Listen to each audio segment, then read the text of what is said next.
Assalamualaikum Ustaz. Waalaikumsalam warahmatullahi wabarakatuh. Saya mau tanya, ada orang tua masih hidup tapi dia membagi harta warisan kepada anaknya, namun ada satu anaknya tidak dia kasih karena sikit pun tak dia kasih. Gimana itu Pak Ustaz? Kalau dibagi waktu masih hidup namanya hibah. Kalau dibagi masih hidup tapi diserahkan sesudah mati namanya wasiat. Wasiat tak boleh lebih dari total sepertiga harta. Itu ruko yang ada di Batam, ku kasih untuk kau, tapi nanti sesudah aku mati, apa namanya? Wasiat. Ternyata harga ruko itu 1 miliar. Harga ruko 1 miliar, warisan dia totalnya 2 miliar. Maka yang sah untuk si anak hanya 666 juta. Yang 1,3 mesti tetap dibagi kepada ahli dua. Kalau serahkan masih hidup, ambillah bulat-bulat, namanya hibah, tak ada batasannya. Kalau diserahkan setelah mati namanya wasiat. Dibagikan ketika hidup baru diserahkan setelah mati namanya wasiat. Adapun pembagian harta warisan sesudah mim datema taya bawati. Jelas. Jadi ini kenapa pula masih hidup sudah bagi harta warisan? Inilah gara-gara tak mengaji. Makanya kalau ada acara pengajian, jangan lagi pengajian arisan, judulnya sabar, tawakal. Pengajian arisan kita pada bulan Januari 2021 ini adalah tentang warisan. Apa itu warisan? Bagaimana pembagian warisan? Bolehkah warisan dibagi ketika hidup?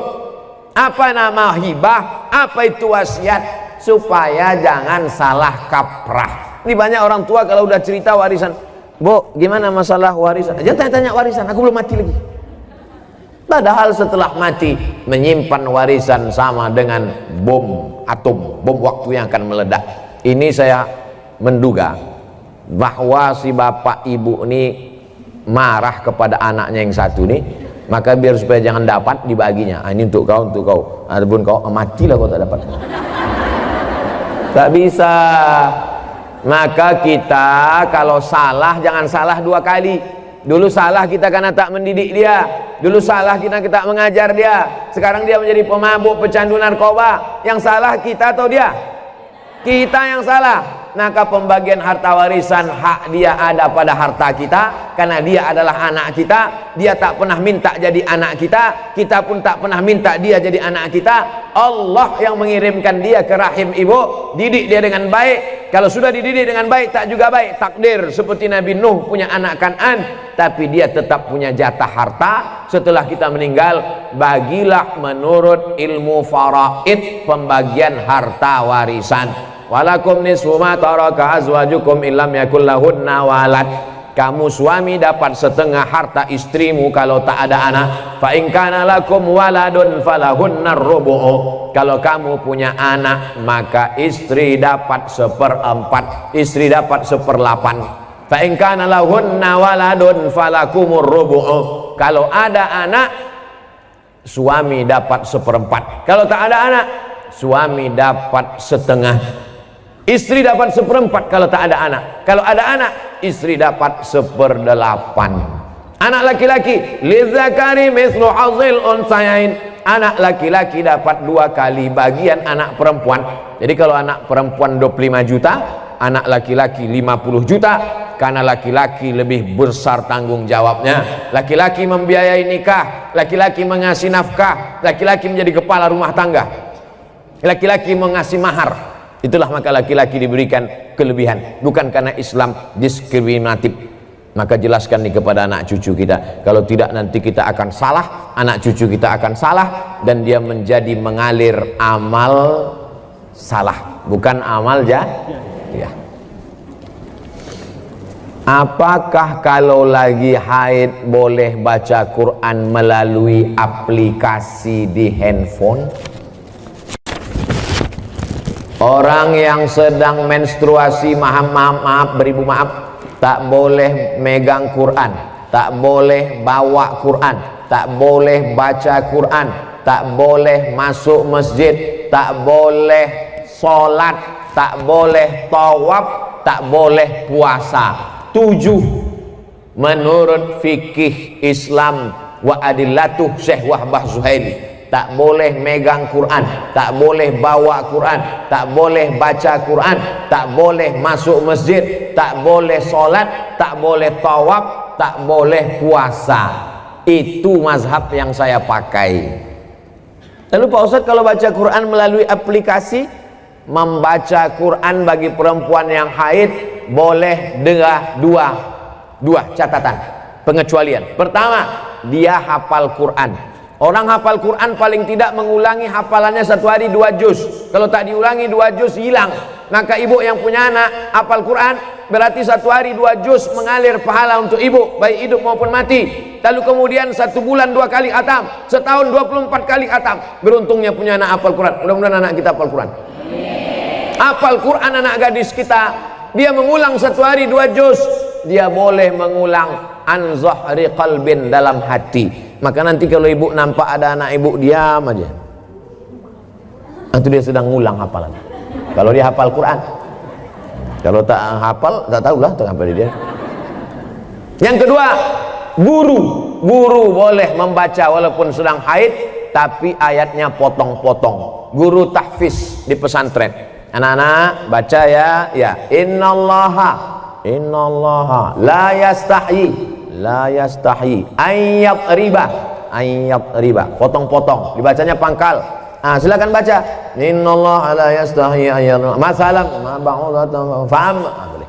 Tak boleh dia baca normal macam orang yang sedang dalam keadaan suci, karena Quran itu suci, sedangkan dia dalam keadaan haid, dalam keadaan kotor secara spiritual, bukan secara zohir. Karena perempuan itu tetap bersih tapi tidak suci. Bersih tubuh, sama macam maaf orang junub, badannya bersih tapi tidak suci menurut pandangan hakikat. Ini yang paling penting dipahami. Samakah pahala baca Quran melalui smartphone? Baca Quran di dinding, ada tertulis di situ dinding, masuk masjid. Ya ayyuhalladzina amanu taqullaha wal tanzur nafsum ma qaddamat lighad. Baca Quran di dinding. Yang satu lagi baca Quran di handphone. Kutiba alaikumul qitalu fil qatla al-hurru bil hurri wal 'abdu bil 'abdi wal unsa bil unsa. Yang satu lagi melihat mushaf Al-Quran. Ya ayyuhalladzina amanu ista'inu bis sabri was salah. Melihat mushaf, melihat handphone, melihat dinding. Pahalanya bukan dilihat kau baca Quran dari mana, tapi yang dilihat adalah lafaz di mulut dan di hati. Mulut fasih, tahsin, tajwid, hati ikhlas. Walaupun kau baca di pelepah kurma. Ada Quran zaman sahabat Nabi, Quran macam kita dicetak sekarang? Mana ada? Pakai resleting pula lagi. Kenapa kau tak pernah baca Quran ini? Saya sebetulnya mau baca Pak Ustadz, terus resletingnya macet terus tiap hari. Oh, kasihlah minyak jelantah.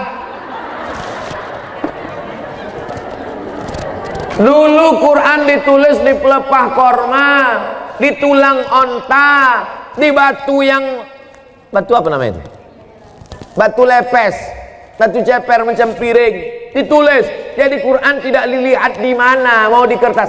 Kertas adanya bambu yang ditumbuk, bambu, tahu bambu? Buluh, ditumbuk halus jadi bubur, dijemur. Itulah asal muasal kertas dari Cina. Lalu kemudian ada kertas satu lagi di Mesir, pohon bardi, tumbuhnya di tepi sungai Nil, disusun-susun melintang membujur, dipres pakai tanah liat, dijemur. Namanya kertas papirus. Kertas paling tua dua, satu dari Mesir, Fir'aun, satu dari Cina. Lalu kemudian barulah belakangan datang kertas masuk ke kota Makkah. Jadi Quran ditulis di kertas, di batu lepes, di tulang onta, di pelepah korma. Yang dilihat bukan baca di mananya, tapi yang dilihat adalah pelafazan mulut dan keikhlasan hati. Ini Qurannya bukan main lagi, mahal minta ampun. 30 juta harga Quran. Diletakkan di lemari tamu di depan. Setiap tamu yang datang menengok macam menengok kucing. Bukan Quran itu yang mahal. Quran mahal adalah Quran yang dibaca. Seorang ibu mengajarkan anak-anaknya sambil masak pagi. Tak ditengoknya pun Quran itu sambil masak. Bismillahirrahmanirrahim. Wadduha wallaili idza saja. Ma wadda'aka rabbuka wa ma qala. Walal akhiratu khairul laka minal ula. Sambil belacan ditengoknya. Tapi Quran yang ibu ajarkan ke anak ibu itu, itulah yang dibawanya sholat. Usahakan ibu yang membacakan Al-Fatihah ke anak ibu. Supaya apa? 17 kali sehari pahalanya mengalir ke ibu. Ibu yang membacakan Fatihah ke dia. Yang belum membacakan, balik dari sini nanti, bacakan. Yang balik sekarang, nanti habis acaranya. Balik. Nak, baca Fatihah nak. Bismillahirrahmanirrahim. Itu hanya kurang halus sedikit. Bismillahirrahmanirrahim. Alhamdulillahi rabbil alamin. Rohnya kurang tebal sedikit. Luruskan bacaannya. Kapan kelingking ibu masuk ke celah kakinya saat mengajarkan dia berwudu, masuk air ke celah kaki? Kapan ujung jari ibu masuk ke celah telinganya saat mengajarkan berwudu? Kapan mulut ibu mengajarkan? Kapan tapak tangan ibu memegang pundaknya? Rata pundakmu nak. Jangan kepala kau macam menengok kuda jantan, menengok kuda betina.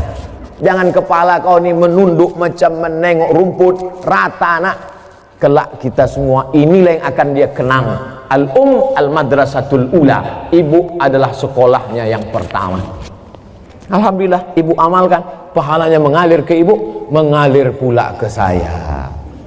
Tapi pahala ibu tak berkurang. Ibu tetap dapat 100, saya 120. Karena saya tengok ibu macam-macam tak setuju. Assalamualaikum Pak Ustaz. Waalaikumsalam warahmatullahi wabarakatuh. Apakah seorang istri berdosa bila menolak diajak hubungan jarak jauh? Karena semenjak pandemi kita tak bisa berkumpul. Macam mana hubungan jarak jauh?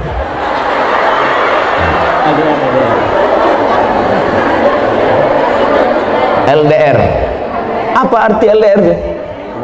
Long distance relationship. Wah, macam ABG pula Ustaz.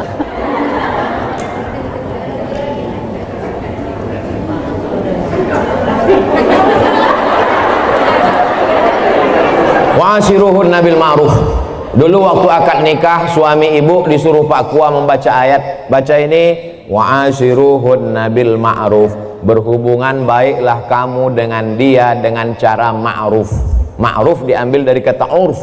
Urf artinya baik menurut syariat Islam, menurut Quran, menurut sunnah, menurut kebiasaan. Maka selama tidak bertentangan dengan Quran, dengan sunnah, menurut kebiasaan, maka hubungan itu ma'ruf. Hubungan itu baik. Tapi kalau bertentangan maka tidak baik. Baik dan tak baik standarnya bukan akal. Baik dan tak baik itu dalam Islam standarnya adalah Quran dan sunnah Rasulullah Sallallahu Alaihi Wasallam. Saya mau tanya apa hukumnya menikah dengan wali tapi bukan dari ayah, abang atau adik laki-laki? Lalu dengan apa kau nikah? La nikaha, tidak sah nikah illa biwaliin, kecuali dengan wali. Wali itu siapa? Ayah, tak ada ayah. Datuk, tak ada datuk. Abang, tak ada abang. Adik laki-laki, tak ada adik laki-laki. Abang ayah laki-laki, tak ada abang ayah laki-laki. Adik ayah laki-laki, tak ada adik ayah laki-laki. Saudara punya abang ayah tu punya anak laki-laki. Sampai begitu perwalian itu ada orang. Tapi insya Allah yang 6 itu adalah, kecuali dia disapu angin puting beliung hilang semua. Andai dia anak yang ditemukan dalam kardus, namanya binti kardus, tak ada walinya, macam mana? Fasultanu waliyun man la waliyalaha. Maka sultan menjadi wali bagi orang yang tak punya wali. Siapalah wali orang perempuan di Batam kalau tak ada walinya? Sultan Kerajaan Riau Lingga. Sultan Kerajaan Riau Lingga sudah menyerahkan kekuasaan kepada Presiden Soekarno. Lalu Presiden Soekarno membuat satu departemen untuk agama, namanya Kementerian Agama. Maka Kementerian Agama lah yang menerima Sultan. Lalu Menteri Agama tak sanggup turun ke Kemenak Kanwil Provinsi, Kemenak Kanwil Provinsi turun ke kota, kota turun ke kecamatan. Itulah maka kepala kantor urusan agama tak ada perempuan. Ada kepala KUA perempuan. Kenapa? Karena KUA akan menjadi wali bagi perempuan yang tak punya. Nah, ini ke depan nanti bisa jadi kepala KUA perempuan, dia tak ngerti sejarahnya. Karena KUA akan menjadi wali bagi perempuan yang tak punya wali. Fasultanu waliyun man la waliyalaha. Memang satu sisi Pak KUA itu sebagai pegawai pencatat pernikahan, tapi ada dalam beberapa kasus dia bisa nanti menjadi wali pada saat perempuan itu tidak ada wali. Kalau sudah terjadi macam mana Pak Ustadz? Diulang akad nikah. Balik anak gadis kita membawa lakinya, hilang seminggu, pulang-pulang berbadan 2. Balik dia ke rumah, mak, ini lakiku katanya. Kapan kau nikah? Aku pergi nikah kemarin. Wali kau siapa? Udah ku beli wali katanya. Enak aja sekarang, lu tak belajar, jahil. Jangan karena takut kepada orang, diulang akad nikahnya balik, cari walinya yang 6 tadi, lalu diulang. Aku nikahkan engkau dengan anakku dengan mahar, aku nikahkan kau dengan cucuku dengan mahar, ku nikahkan kau dengan adikku, ku nikahkan dengan keponakanku dengan mahar sebentuk cincin emas tunai. Sah. Diulang balik. Lalu perbuatan dia dari mulai dia nikah tak jelas ke nikah yang jelas ini zina.